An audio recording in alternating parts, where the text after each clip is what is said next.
Recently, Secretary of State Marco Rubio announced that El Salvador's President Nayib Bukele has agreed to accept deportees from the United States of any nationality, including violent criminals currently imprisoned in the U.S.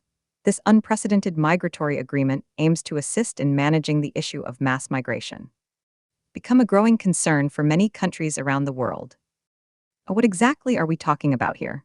The arrangement involves El Salvador providing prison space for those deported from the U.S., creating a sort of safe third country agreement. This would allow the U.S. to send non-Salvadoran migrants back to El Salvador without needing their home country's consent. Described it as the most unprecedented, extraordinary migratory agreement anywhere in the world, indicating its historical significance. This relevant migration and how countries handle it has significant implications not only domestically, but also on an international scale. The Trump administration has been focused on reducing illegal immigration, and working with regional partners like El Salvador is seen as essential for achieving this goal.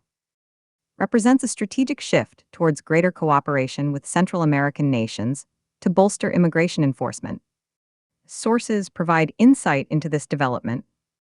According to reports by the Associated Press and Scripps News, while this deal could ease some burdens related to immigration enforcement, critics have raised concerns regarding human rights issues in El Salvador. For instance, Manuel Flores from a leftist opposition party criticized this potential arrangement as turning Latin America into Washington's backyard to dump the garbage.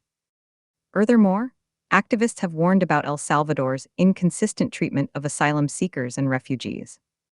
The impact of such an agreement could be substantial, forcing certain aspects of its prison system, essentially using El Salvador as a holding ground for deportees.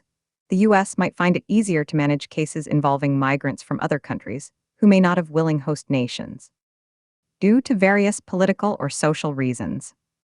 However, these arrangements pose complex legal and ethical questions surrounding justice and human rights. Historically speaking, there have been instances where countries sought similar agreements during times of heightened migration pressures, such as when various European nations grappled with waves of refugees seeking asylum during conflicts in Africa and the Middle East over recent years. In those scenarios, agreements were often met with mixed reactions both domestically within those countries and internationally.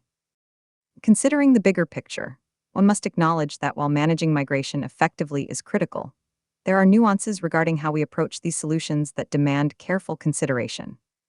Opponents argue that such agreements help maintain national security and order against illegal immigration flows. Opponents point out that they can also marginalize vulnerable populations who may be fleeing violence or persecution. In conclusion, Secretary Rubio's announcement regarding El Salvador highlights ongoing challenges associated with global migration trends, while simultaneously showcasing efforts by governments to tackle these complex issues collaboratively. This arrangement underscores important questions about responsibility, both moral and legal, when it comes to individuals facing deportation versus those seeking refuge from dire circumstances abroad. Discussions continue around migration policies globally. It's crucial for us all to engage thoughtfully with both sides of this contentious debate.